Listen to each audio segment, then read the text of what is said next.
Welcome to the Tearfund Australia podcast. Over this series, we're having a fresh conversation about the future, faith, climate and justice.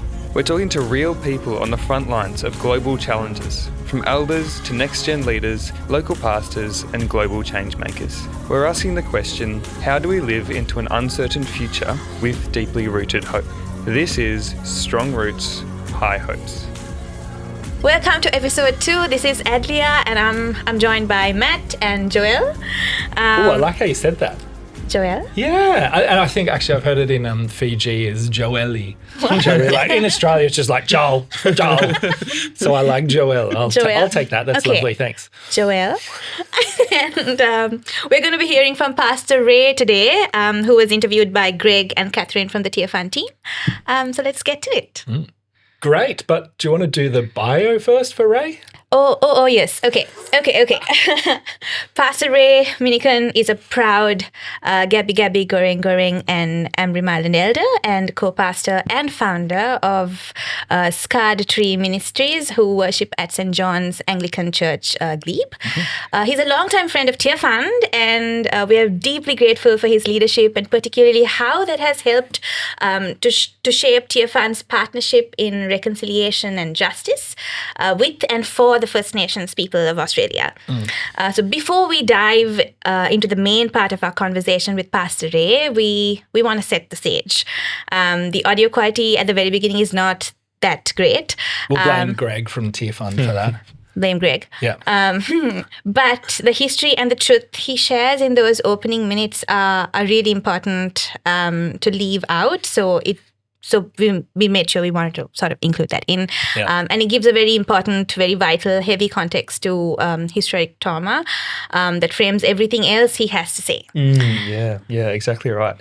So when we asked Pastor Ray how he stays hopeful in such challenging times, he told us that hope has to be looked at through a historical lens. He took us back to the birth of colonised Australia, reminding us that First Nations people were actually intentionally left out of the 1901 Constitution. He cited early Australian politician King O'Malley, who infamously claimed that there was no scientific evidence that Aboriginal people were human beings at all. Pastor Ray called this what it is, the language of genocide, a mindset that completely eradicated the existence of First Peoples and involvement in their own country. And he shared from his own life too.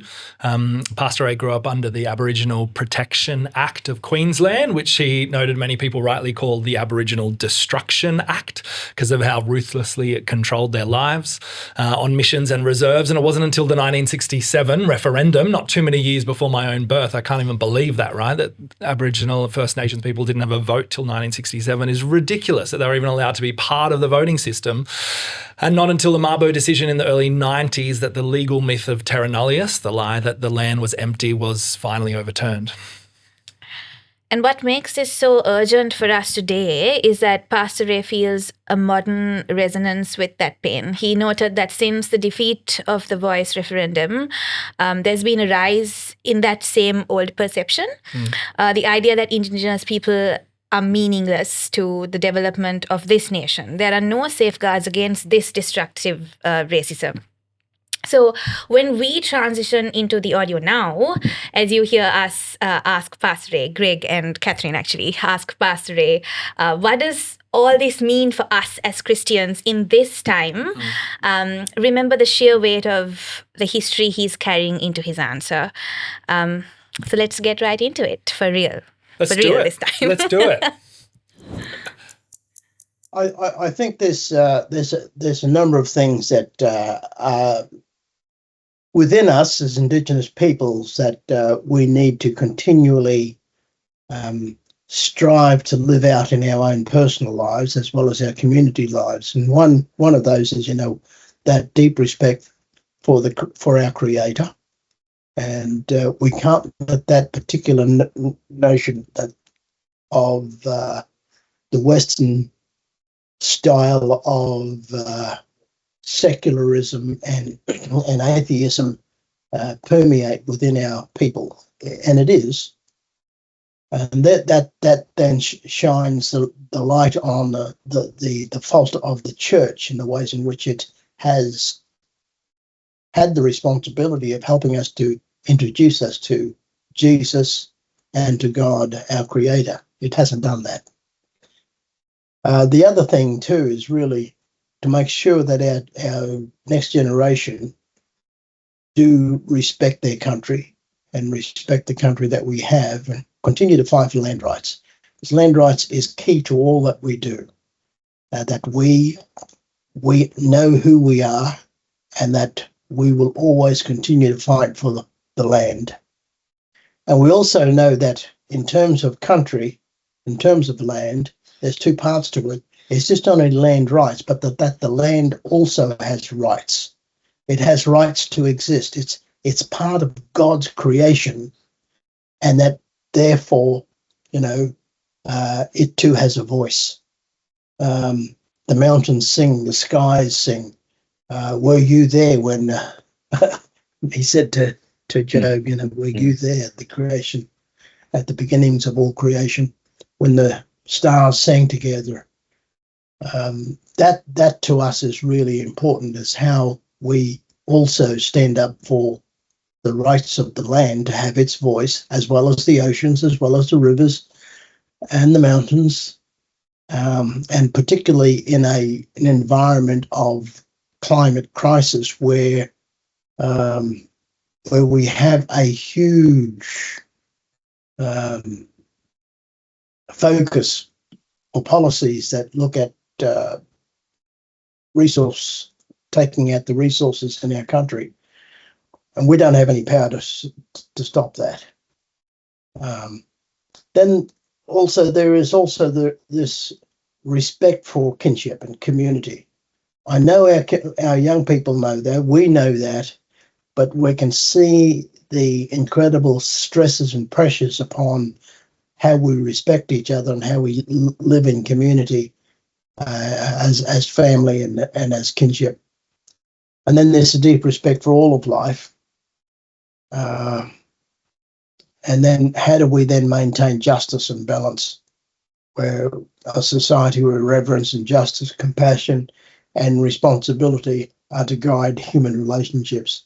That's where we're at, I think, is to try to offer some kind of hope through those kind of concepts.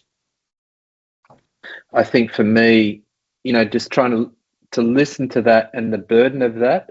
And I think that the two things really that you've brought together really powerfully is, the impact on First Nations people personally, but also the impact on creation and on the land. And, from a Western framework, we separate the two things out. But, from an Indigenous framework, the two things are inseparable. No, and I guess right. In many ways, the realities of our time are making those two things have to be thought of together, because the reality of the climate crisis means that actually, although it's never been possible really to separate out those things, caring for the earth and creation, that's been the Western mindset or the enlightened mindset. But we've come to a point where we've reached a fork in the road in many ways. Yeah. I mean, from our perspective, and truly, I think the more I reflect on our own ways of looking at this, it really is a biblical perspective. It's really what Jesus came to accomplish in his ministry and in his mission and his purpose for here. Whereas for us, a utilitarian worldview will ask, what can I get from the land? What can this person do for me? How much is it worth? Whereas a Indigenous worldview would ask, how do I care for country? How do I honour this person's dignity? And what responsibilities do I carry so that we can, be a good ancestor and look after our next generation? So that's, the greatest need is the restoration of relationships, relationship with Creator, relationship with one another, relationship with the earth, and relationships with our future generations. I mean, Jesus said it very, very simply in John 3:16, for God so loved the world. And the problem we have with Western theology is that they've reduced all of that down to the individual, that God only loves me. And that brings it down to tribalism, and it also brings it down to idolatry as well. And so how the church or how Western theology changes its tact and brings back a relationship with Creator, a relationship with one another, a relationship with the earth, a relationship with future generations, based upon what Jesus said in John 3:16, for God so loved the world that he gave his only son to redeem the lot, to bring it all back into under his care and under his authority. So, yeah, how do we make people love creation like Jesus did? For God so loved the world, do we love it as much as he did? What would your message to them be? What's your message to young Christian leaders in Australia that you would want to, further to the point that you've just been making? Okay. It comes back to those. It comes back to that understanding of what is relationships, or what relationships do we have with each other? What relationships do we have with our Creator? What relationships do we have with Jesus' understanding, or our understanding of Jesus' words in John 3:16, for God so loved the world? It's just not only a relationship with the earth, it's a relationship with the whole of God's creation. And then how do we then also have a deeper relationships with future generations? How do we care for country? How do I honour this person's dignity? What responsibilities do I carry to help the next generation achieve their purposes? When you're looking at it from an Indigenous perspective, that's what we'll be looking at. But when you look at it from a Western perspective, it's all about what can I achieve? What can I do? What can I achieve? I've got to go down this pathway here. If I don't make enough money, all that kind of stuff. It's driven by the whole concept of the market economy and capitalism, or even our communism is taken over by capitalism as well. So, and maybe we do need to, for the next generation, have a really good sit down talk about what is democracy, and that seems to be echoing throughout the world, that it's only the powerful who define what justice is, and they also define how they will divide the resources. And we've been recipients of that kind of justice here in our country all the time. That the powerful always will define what justice is, including the church, because they followed the Plato definitions rather than the Jesus definitions, because the Jesus definitions doesn't fit into the capitalist system. It's not a utilitarian worldview, which asks, what can I get from the land? What can I get for myself? How much is all this worth? And it's always got some kind of a monetary cost to it. Whereas from an Indigenous perspective, and I think from Jesus's perspective, he's asking us, how do we care for God's creation? And for God to love the world, then he wants to care for all of his creation, all that he created. How do we honour each other's dignity, regardless of our creeds, cultures, and identity? And then on top of that, the big leadership question that goes with that is, what responsibilities do I carry in order to live out this new life that Jesus has inaugurated through his ministry, through the Gospels? I mean, when you think about it, his ministry and work was so radical. He was an Exactly. extremist. He got killed for it. Mm. And he was there to challenge empire and challenge all of those kind of power structures and systems, including the religious systems. That's why they got rid of him. That's how radical his message is.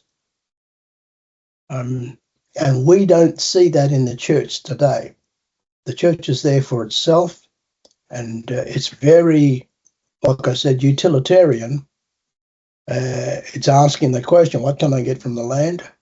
What can this person do for me? How much is it worth to me? When you were a young bloke, in your late teens or early 20s, was there someone or some key leaders who had a significant influence on shaping you? Oh yeah, my parents and the elders on our community, on the mission that I was brought up on. They had a huge, big influence on me, and still do to this day. Yeah.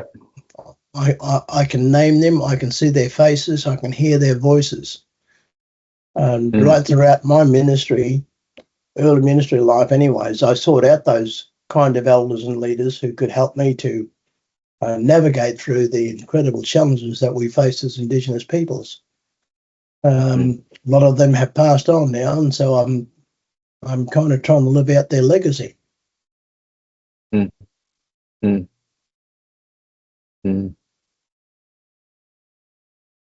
Yeah, those people in our lives are crucial, aren't they? Those mentors or elders, and it makes me wonder whether actually in the church today in Australia, whether people have those actually, what people. Young people, if someone's in their early 20s, or who are they looking up to? Who's the role model? Very much so, because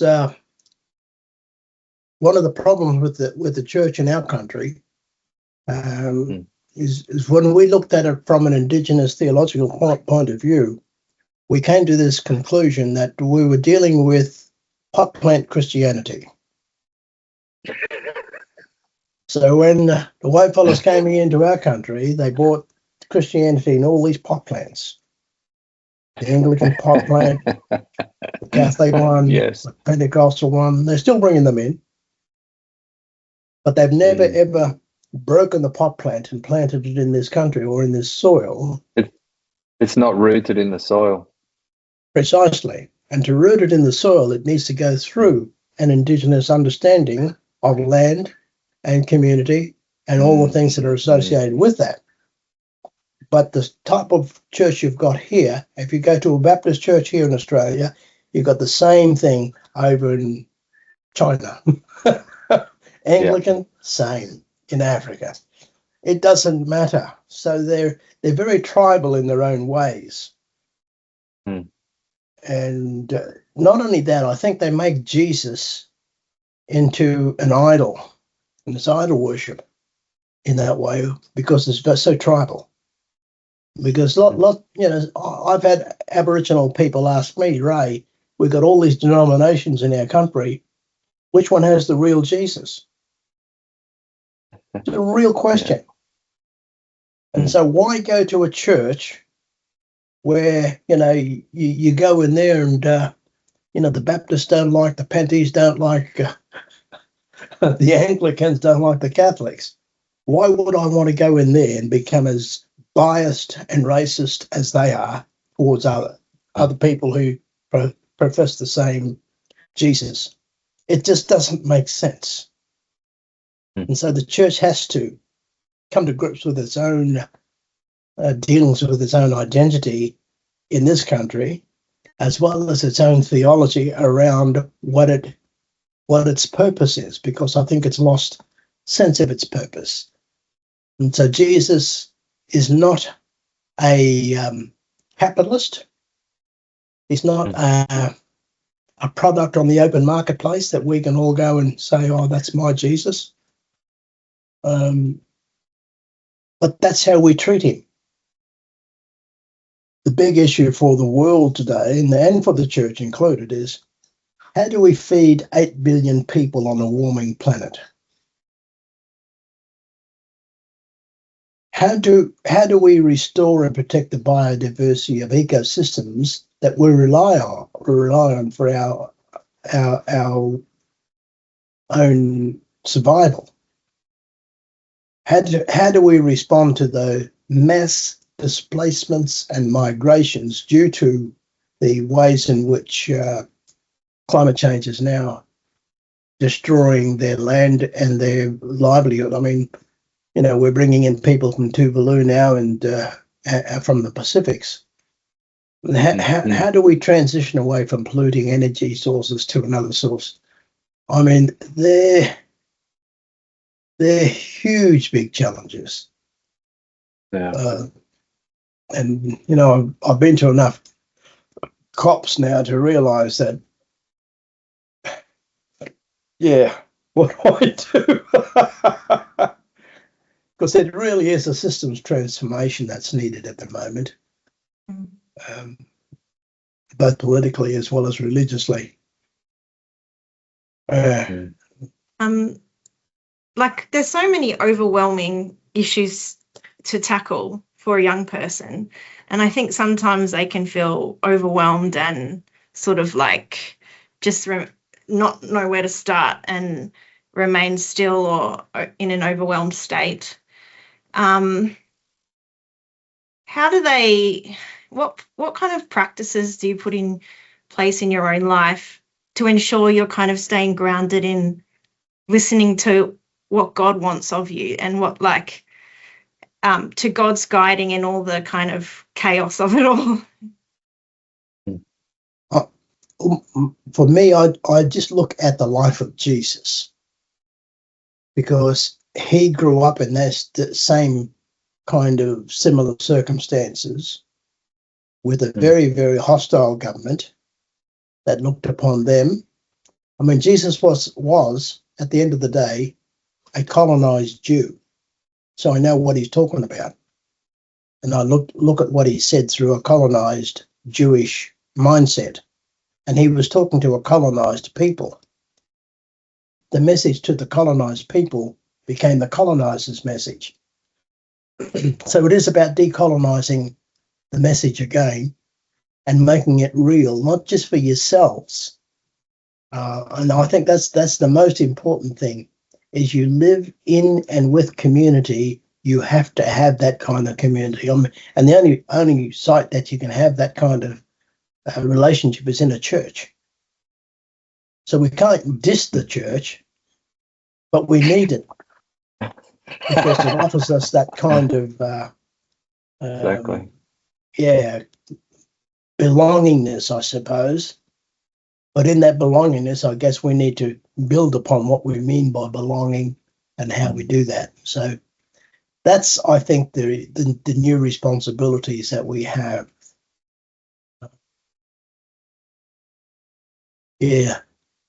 A theology that's lived in and caring for community, a spirituality that's lived in daily action, and when I was working with the Archbishop of Canterbury, Justin, he came up with the difference program in terms of reconciliation. He says, we'll look at each other's differences and look through the eyes of difference at this. And he based it upon 3 very important habits. He says, be curious. I think this is the message for our next generation. Be curious, be present, and also then reimagine. Those 3, I think those 3 habits are very important to help to motivate us to rethink all of our learnings, all of the spirituality, our governance, our ethics, and morality. We hope you're enjoying this episode. Right now, there's a community of over 2,400 Australians using everyday generosity to tackle the root causes of poverty. They're called Restorers, and they partner with Tearfund through monthly giving. Because real transformation takes time and perseverance, giving monthly is what puts hope and justice on repeat. It provides the steady, reliable fuel needed to break the cycle of poverty for good, backing the vital work of over 40 local partners worldwide. It's just everyday people chipping in month by month, so injustice doesn't have the last word. Search Tearfund Restorers or check out the link in our show notes to join them. It's such a gift to hear from one of our national leaders. Yeah. However, earlier this year, Uncle Ray, Pastor Ray, was put in the midst of doing an acknowledgement of the country. I'm not too sure if you've heard of it. I saw that. I saw it, Yeah. as it happened on TV. This was on an Anzac Day celebration, I suppose. Yeah, up in Sydney. Yeah, and I think it's really saddening to see how people would react to this. But I'm very keen to know what you all think about what he said in the interview and what your points of views and your perceptions of this are. Yeah, well, first of all, it's just a joy to listen to. Like, he's just such a wise, surely best all-rounder for Australia award goes to Pastor Ray. Yeah. He's a just funny fellow too. Yeah, exactly. Yeah. So entertaining. Anyway, so yeah, great to listen to. One thing I really got out of it is kind of the challenge he put to us, analyze your systems, really interrogate these structures and these things that kind of determine our everyday lives and have a huge effect on all people in Australia, but particularly marginalised groups like Indigenous people. Yeah, so I really enjoyed that challenge. I liked how he had the confidence to, he took on democracy, he took on capitalism. So I thought those were some pretty inspiring, exhortations from someone that I really want to be kind of led by. Yeah. And it broadens it out then from just being personal responsibility. It's the personal within the midst of the political, of the systems, of the powers that be, which I'm just thinking about it in relation to our world as well. One of them, I think, massive ways that I've seen in the political sphere has been kind of a denying of the systematic reality of injustice. We've seen that, especially in the States, so much. With universities not even being able to teach around social systems and hierarchies of power and things like that, directly being told you cannot teach this social system kind of theory, which, because I think it's happening because it's actually the thing that's supporting the systems. And so, of course, we want people who are kind of the power players of the systems want us to turn a blind eye to those systems and to go, no, well, it wasn't me who came and committed genocide against the Australian Indigenous population. What does that have to do with me? Not recognising actually culturally and systematically we are part of a system that continues to oppress. So I loved that he pulled that out as well for us and gave us that kind of challenge. Yeah, and I just loved his advice around just follow Jesus. That's the way to be kind of grounded and rooted. Putting your roots down deep is just start with following Jesus, and then we can kind of build this community and this kind of better structures and better systems where relationships and respect and compassion and all those things that he talked about are prioritised. Yeah. But I also think this is one point where he talks about how as an Indigenous, a First Nations person, how they really care for the country, how it's country as in their land, as opposed to us just trying to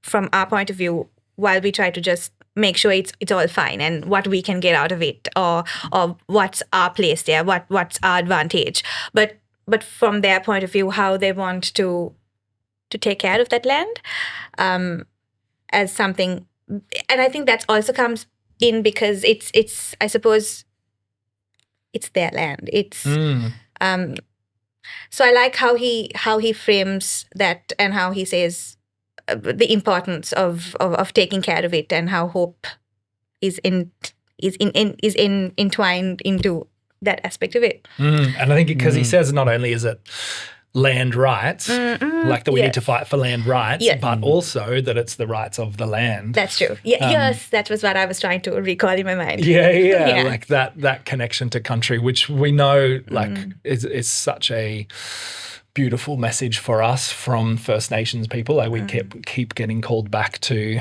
what is our connection and place to the land. And I think me as a white person needs to think about that as well. Absolutely, relationally, how am I connected to the land? I as a poet, I loved his metaphor of pot plant Christianity when he talks about that idea of what does he say? The white fellas came into our country and brought Christianity in the form of all these pot plants that were different. So you got your Catholic pot plant and you got your various denominational pot plants, right? But I loved. He said, but they've never ever broken the pot plant and planted it in this country or in this soil. And maybe they just think about strong roots and high hopes. We can't have strong roots, right, if we're just stuck in a little pot plant because the roots start to get way too big for the pot plant. But if we're not willing to crack, to smash apart, to break that pot plant and to ask ourselves really hard questions about what does Christianity in Australia look like planted into this country, not just taking a pot plant of a British to start with, of American, and bringing it over here thinking, it'll thrive in this country, right? Because it'll die. But what does it look like to set our roots deep into this country, I think is really important. Yeah, exactly. And I think the only way to do that is actually by being part of the church and being really engaged. I think the words he used were "don't diss the church." Throwing shade isn't going to help here. It's about getting involved and just working to improve things. How can we connect with our First Nations brothers and sisters?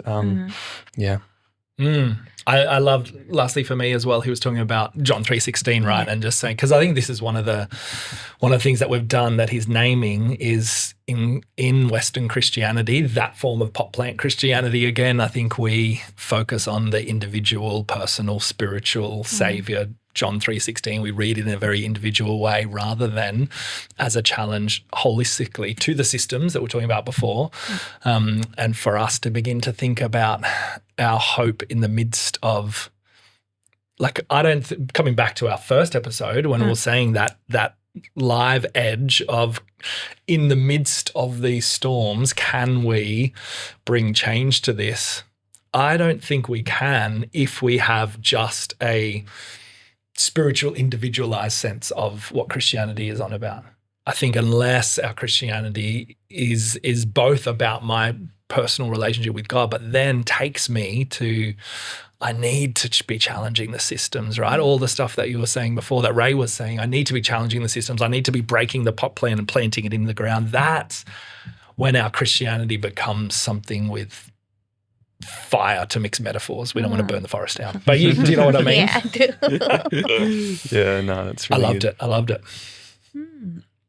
I was just reading through his transcript now, and he asks a couple of very good questions. How do we make people love creation like Jesus did? It's good for us to understand, okay, we've come to an awareness, or we've come to a realization that, okay, something needs to be done and we are aware of it. But as young adults and as experienced adults. That was so good. I loved that. Never been called an experienced adult before. We try. Do you mean an old man with balding red hair? Is that what you mean? That's not what I said. But how do we make people love creation just like Jesus did? I'm keen to know what's your take on it. Yeah, it's a great question. I wonder if it's more of a case of inspiring people to love creation and showing people how valuable it is, and how much of a priority we should make it, because we can't make anyone do anything, right? Yeah. So I wonder if it's about ourselves connecting with country, learning from traditional custodians and local Indigenous people, so that we can kind of learn the value of country and be able to talk about that to other people, so that we can, I guess, use that motivational approach to caring about country a bit more. And I think as well, maybe it's a change of perspective from seeing our relationship with country as kind of a monologue, like a one-way thing, even in the sense of us taking care of the earth can still be seen as the earth is an inanimate material object that I'm taking care of, but I still have power over it, rather than something, I think, for me, and this comes back to me seeing the world as a poet sees the world, is when I see something material, I'm not just seeing the earth, I'm seeing the deeper magic and life that's found in it. And I think to change our perspective that we don't just walk upon the earth, we are part of the earth. We are in relationship with her. She's alive like we are alive, right? And that change of perspective, I think that changes everything about how we engage with creation, with climate, with however we are living with our whole lifestyle. But I think, that initial change in perspective, the earth is not an inanimate dead thing. Not dead, but you know what I mean? But the earth is alive just as we are alive.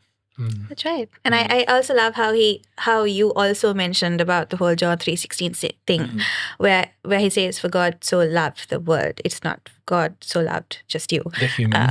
Just a human being. I think that really stood out for me. So next week, we are pivoting straight into grassroots action. I did not say that right. Grassroots, that's a tongue twister, action with a phenomenal young leader. Guess who? Laga. She was a part of our JLC last year. JSL, Justice Leadership. Just Leadership. A Just Leadership cohort. I always forget that name. Just Leadership cohort. Great. So she'll be talking about something, I don't know about you, but I'm a Gen Z who really worries about it. Climate anxiety. Climate change. So she'll be talking a lot about how young people around us completely are paralyzed by climate anxiety, while the other half are completely unaware. So next week, she shares how she's bringing, or rather bridging that gap with a leap of faith and some really incredible, creative, everyday initiatives. And I really, really hope you can hop in and watch us three yap about it. I cannot wait to yap again with you. Thank you.